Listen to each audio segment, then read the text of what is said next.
സന്തോഷമായിരിക്കുന്നു എന്ന് കരുതുന്നു. പുതിയൊരാഴ്ചയുടെ പ്രാരംഭ ദിനത്തിൽ നാം ആയിരിക്കുകയാണ്. ഈ മനോഹരമായ തിങ്കളാഴ്ച ദിവസം പ്രഭാതത്തിൽ നമുക്ക് സന്തോഷത്തോടെ ദൈവത്തിന് മഹത്വം കരയറ്റാം. ജീവിതത്തിലെ ഏറ്റവും അനുഗ്രഹീതമായ അവസ്ഥ അല്ലെങ്കിൽ ഏറ്റവും ഭാഗ്യമെന്ന് പറയുന്നത് സൃഷ്ടാവിനെ സ്തുതിക്കുവാൻ കഴിയുന്നതാണ്. ആ ദൈവസന്നിധിയിൽ നമ്മുടെ ഉടയവൻ്റെ അരികിലേക്ക് നമുക്ക് വരുവാനും ആ ഉടയവനുമായി സംസാരിക്കുവാനും നന്ദി പറയാനും കഴിയുന്നതാണ് ഏറ്റവും വലിയ ഭാഗ്യ പദവി എന്ന് പറയുന്നത്. അത് തിരിച്ചറിയുക, തിരിച്ചറിഞ്ഞ് ആ സ്നേഹത്തിലേക്ക് വസിക്കാൻ കഴിയുക എന്നുള്ളതാണ് ഏറ്റവും ഭാഗ്യകരമായ അവസ്ഥ. ബാക്കിയുള്ളതെല്ലാം നമ്മളെ വിട്ടുപോകുന്നു. ഈ ഭൂമിയിലെ സ്നേഹബന്ധങ്ങൾ, ഈ ഭൂമിയിലെ നന്മകൾ, ഈ ഭൂമിയിൽ നാം കാണുന്ന ബന്ധങ്ങൾ, എല്ലാ സൗകര്യങ്ങളും അതെല്ലാം നമ്മളെ വിട്ടൊഴിഞ്ഞു പോകുന്നതാണ്. എന്നേക്കും നിലനിൽക്കുന്നത് നമ്മുടെ പിതാവായ ദൈവവുമായുള്ള കൂട്ടായ്മ മാത്രമാണ്.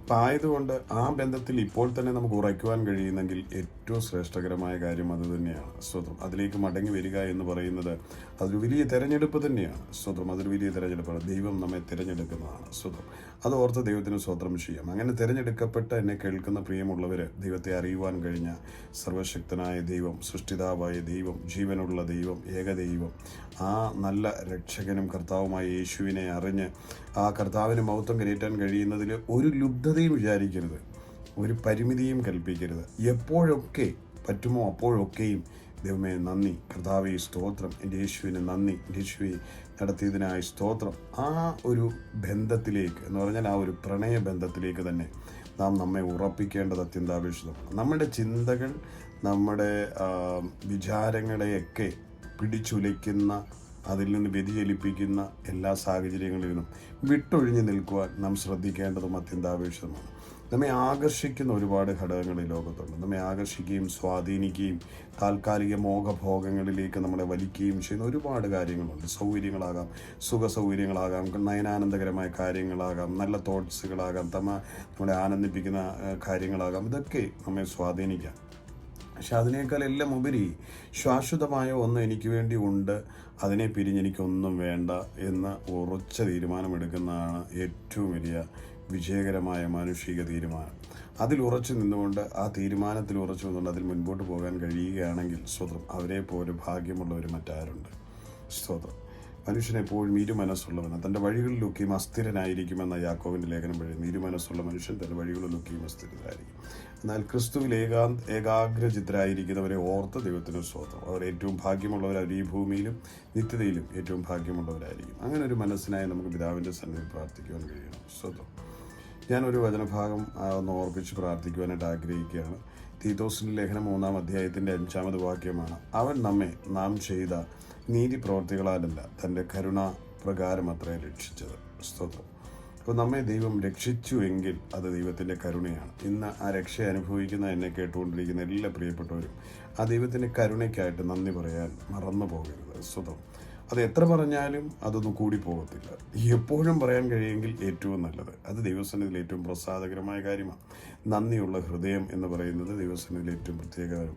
നമുക്ക് വല്ലവരും എന്തെങ്കിലുമൊക്കെ നമ്മളെ ഹെൽപ്പ് ചെയ്തവർ അല്ലെങ്കിൽ നമ്മൾ സഹായിച്ചവരൊക്കെ നമ്മളോട് ഇടയ്ക്ക് അവർ ആ നന്ദി ഒന്ന് ഓർപ്പിക്കുമ്പോൾ നമ്മുടെ ഹൃദയത്തിലൊരു സന്തോഷം ഉണ്ടാവും. എത്ര വലിയ ഉദാരമനസ്കനാണെന്ന് പറഞ്ഞാലും നമ്മുടെ അടുത്ത് വന്നാൽ ബ്രദറെ സന്തോഷമായിട്ടിരിക്കുന്നു ബ്രദറെ, ഞാൻ അന്ന് എന്നെ ഹെൽപ്പ് ചെയ്തത് എൻ്റെ ഒരു ജീവിതത്തിലൊരു വലിയ അനുഗ്രഹമാണ്, ഞാൻ ഒരിക്കലും ബ്രദറിനെ മറക്കത്തില്ല കേട്ടോ ബ്രദറെ എന്ന് പറയുമ്പോഴുണ്ടാകുന്ന ഒരു സാധാരണ മനുഷ്യനുണ്ടാകുന്ന സന്തോഷം എത്ര വലുതായിരിക്കും ഒന്ന് ഓർത്ത് നോക്കി. നിങ്ങൾ സഹായിച്ച ഒരാൾ നിങ്ങളെ ഓർക്കുകയും സ്മരിക്കുകയും ചെയ്യുന്ന വലിയ സന്തോഷമുള്ള കാര്യമാണ്. സർവശക്തനായ ദൈവം നമ്മെ സൃഷ്ടിച്ച ഉപാധികളില്ലാതെ ഒന്നോ പ്രതിഫലം ഇച്ഛിക്കാതെ സ്തോത്രം നമ്മെ യോഗ്യരല്ലാത്ത നമ്മളെ തിരഞ്ഞെടുത്ത് നമ്മളെ എല്ലാ കരുതലും നടത്തി നടക്കുമ്പോൾ ആ ദൈവത്തോട് നമ്മൾ എത്രയധികം നന്ദി കാണിക്കണം. അങ്ങനെ കാണിക്കാത്ത ഒരുപാട് പേരുണ്ട്. ദൈവസന്നിധിയിൽ മനുഷ്യരോട് നന്ദിയില്ലാത്ത ഒരുപാട് പേരുണ്ട്. സ്തോത്രം. ചെയ്തതെല്ലാം മറന്നു പോകുന്ന ആൾക്കാരുമുണ്ട്. അതൊന്നും നമ്മളെ സംബന്ധിച്ച് ബാധകമല്ല. നമ്മൾ ദൈവത്തിൻ്റെ സൃഷ്ടിയായതുകൊണ്ട് ദൈവം നമ്മളെ നടത്തിയതും ചെയ്തതും ഓർക്കുകയും സ്മരിക്കുകയും ദൈവസന്നിധിയിൽ നന്ദി പറയുകയും ചെയ്യണം. അത് അപ്പൻ്റെ ഹൃദയത്തെ സന്തോഷിപ്പാനിടയാവും. പിതാവായ നമ്മുടെ ദൈവത്തിൻ്റെ ഹൃദയത്തെ സന്തോഷിപ്പിക്കുവാനിടയായത്. അതുകൊണ്ട് അത് മറന്നു പോകരുത്. കാരണം നാം എന്തെങ്കിലും നമ്മുടെ ബെനിഫിറ്റ് കൊണ്ട് അല്ലെങ്കിൽ എന്തെങ്കിലും നമ്മളിലെ ക്വാളിറ്റി കണ്ടിട്ടായിരുന്നെങ്കിൽ നമുക്ക് സ്വന്തം പറയായിരുന്നു, നീ എൻ്റെ ആരോഗ്യം അല്ല എൻ്റെ സൗന്ദര്യം, എൻ്റെ വിദ്യാഭ്യാസം, എൻ്റെ സമ്പത്ത്, എൻ്റെ പദവിയൊക്കെ കണ്ട് ആണ് എന്നെ ഇതിലേക്ക് ചൂസ് ചെയ്തതെന്ന് പറയും. ഇതൊന്നുമില്ലല്ലോ, ഒന്നുമില്ല. എനിക്ക് നിങ്ങൾക്കൊന്നും പുകഴുവാനില്ല. എല്ലാം ദൈവത്തിൻ്റെ കൃപയാൽ മാത്രം. ഈ ഭൂമിയിലോട്ട് വീണതെങ്ങനെ? ഉടുതുണി പോലും ഇല്ലാതെയല്ലേ? തിരിച്ചു പോകുമ്പോഴൊന്നും കൊണ്ടുപോകാൻ പറ്റുന്നില്ല. ഈ ഭൂമിയിലെ അല്പകാല വാസമല്ലേ, അത് മുഴുവൻ അവൻ്റെ സൗജന്യ ദാനം കൊണ്ട് കഴിഞ്ഞു പോകുന്നതാണ്. ഒരാൾ ദരിദ്രനായതും ഒരാൾ സമ്പന്ന കുലത്തിൽ പിറന്നതും ഒന്നും സ്വതന്ത്രം അവരുടെ കഴിവുകൊണ്ടോ മികവ് കൊണ്ടോ അല്ല, സ്തോത്രം. അപ്പോൾ അതുകൊണ്ട് അതെല്ലാം ദൈവത്തിൻ്റെ ദാനമായിരുന്നു. ഇന്ന് കിട്ടിയ പദവികളും സാഹചര്യങ്ങളും എല്ലാം ദൈവത്തിൻ്റെ ദാനം കൊണ്ടാണ്. ഇതേ സാഹചര്യത്തിൽ നിങ്ങളെപ്പോലെ എന്നെപ്പോലെയും ഒരു സാധ്യതയും ഇല്ലാതെ എത്രയോ പേർ കഴിഞ്ഞു പോകും. അംഗവൈകല്യങ്ങളുള്ളവർ, ന്യൂനതകളുള്ളവർ, രോഗബന്ധിതരായവർ, കിടപ്പിലായി പോയവർ, സ്വതന്ത്രം പരിമിതികളുള്ള ഒരുപാട് ഡിസേബിളി ചലഞ്ചഡ് ആയിട്ടുള്ള ആൾക്കാർ, ഇതെല്ലാം നമ്മുടെ ചുറ്റുവട്ടങ്ങളിലുണ്ട്. അതിൻ്റെ എല്ലാ നടുവിൽ പിഴവുകളും ന്യൂനതകളും ഒന്നുമില്ലാതെ നിന്നെ നിലനിർത്തി ദൈവം ഇത്രയും കൊണ്ടുപോയെങ്കിൽ ആ ദൈവത്തോട് എത്ര മഹത്വം പറയണം, എത്ര മഹത്വം അവന് കരയറ്റണം, എത്ര നന്ദി അവനോട് പറയണം. ദൈവത്തിന് മഹത്വം. അപ്പോൾ നമ്മൾ ഇന്ന് വായിച്ച വചനം ഇതാണ്: അവൻ നമ്മെ തിരഞ്ഞെടുത്ത് നാം ചെയ്ത നീതി പ്രവർത്തികളാലല്ല, തൻ്റെ കരുണ പ്രകാരമത്രേ. അപ്പം നമുക്ക് പുകഴുവാനൊന്നുമില്ല. നമ്മുടെ നീതി, നാം അനീതിയുടെ കൂട്ടുകാരായിരുന്നു. സത്യം പറഞ്ഞാൽ നീതി എന്ന് പറയാൻ എന്താണുള്ളത്? അനീതി മാത്രമായിരുന്നു അല്ലേ? തിരുവചനം പറയുന്നത് ഒരുവൻ പോലും നീതിമാനില്ല, എല്ലാവരും പാപം ചെയ്ത് ദൈവദേശം നഷ്ടപ്പെടുത്തിയത്. അപ്പോൾ അനീതിയുടെ കൂട്ടുകാരായിരുന്നു നമ്മളെല്ലാം, അനീതിയുടെ കൂട്ടുകാരായിരുന്നു. തിരുവചനം പറയുന്നത് നമ്മൾ അമ്മയുടെ ഉദരത്തിൽ തന്നെ പാപത്തിലാണ് ഉരുവാക്കപ്പെട്ടത്. അപ്പം പാപിയായ മനുഷ്യരാണ്, അയോഗ്യരായ മനുഷ്യരാണ്. നീതി നമുക്ക് നൽകിയത് ദൈവമാണ്. സ്വതന്ത്രം നമുക്ക് ഒരു നീതിയും ഇല്ലായിരുന്നു, നീതി പ്രവർത്തികളില്ലായിരുന്നു, ഒരു നന്മയും ഒരു ഗുണവും നമ്മളിലില്ലായിരുന്നു. കർത്താവിൻ്റെ കരുണ കൊണ്ട് നമ്മൾ രക്ഷപ്പെട്ടവരാ. ആ കരുണ ദൈവം നമ്മളോട് കാണിച്ചെങ്കിൽ, ഇത്ര വലിയവനായ ദൈവം നമ്മളോട് ഇത്രയും കരുണ കാണിച്ചെങ്കിൽ, ഇത്രയും മനസ്സറിവ് കാണിച്ചെങ്കിൽ, നമ്മോട് ദൈവത്തോട് എത്രയധികം നന്ദിയുള്ളവരായിരിക്കണം. ആ കരുണയാലാണ് നാം ഇന്ന് രക്ഷിക്കപ്പെട്ട് ഈ അനുഭവത്തിലായിരിക്കും. ആ ദൈവത്തിൻ്റെ കരങ്ങളിലേക്ക് നമ്മളെ ഈ പ്രഭാതത്തിൽ ദൈവമേ, അയോഗ്യനായ എന്നെ യോഗ്യനാക്കിയ നിൻ്റെ കൃപയ്ക്കായി സ്തോത്രം. കർത്താവെ, അങ്ങനെ രക്ഷിച്ച ആ വലിയ സ്നേഹത്തിനായി, ആ കൃപയ്ക്കായി, ആ കരുണയ്ക്കായി ഞാൻ നന്ദി പറയുന്നു. ഓരോ പ്രഭാതത്തിലും ആ ദൈവസന്നിധിയിൽ നന്ദി പറയും.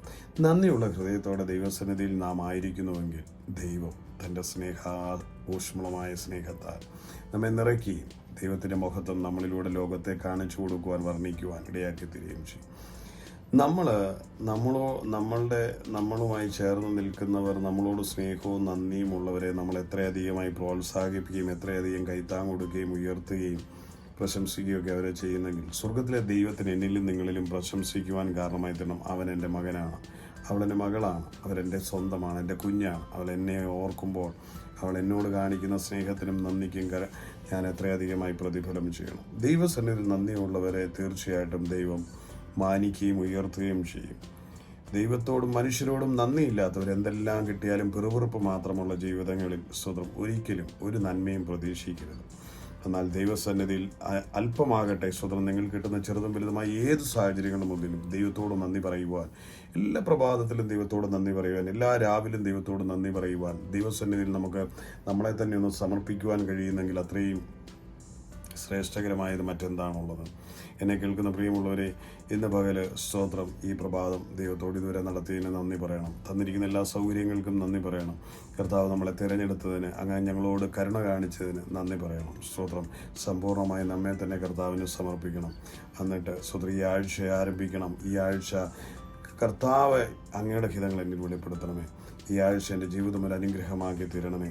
നിൻ്റെ ഇഷ്ടം ചെയ്യുവാൻ എന്നെ യോഗ്യമാക്കണമേ എന്നുള്ള ആഗ്രഹത്തോടെ, ദൈവത്തിൻ്റെ ഇഷ്ടം എന്താണ് എനിക്ക് പ്രവർത്തിക്കുവാൻ അതൊന്ന് ഒരുക്കി തരണമേ, കാണിച്ചു തരണമേ എന്നുള്ളൊരു മനോഭാവത്തോടെ നമുക്ക് ദൈവസന്നിധിയിലായിരിക്കാൻ കഴിയട്ടെ. നമ്മളോട് കരുണ കാണിച്ച ദൈവം, നമ്മളെ രക്ഷിച്ച ദൈവം നമ്മളെ എത്രയധികമായി നടത്തുമെന്നുള്ളത് അത് ഈ ആഴ്ച അത്ഭുതകരമായി നിങ്ങൾക്ക് കാണുവാനും സാക്ഷീകരിപ്പാനും കർത്താവ് കൃപ നൽകും. തിരുസലിലേക്ക് നമ്മളെ സമർപ്പിച്ചുകൊണ്ട് ഈ ആഴ്ച അനുഗ്രഹിക്കാം. നമുക്ക് ഒരുമിച്ച് പ്രാർത്ഥിക്കാം.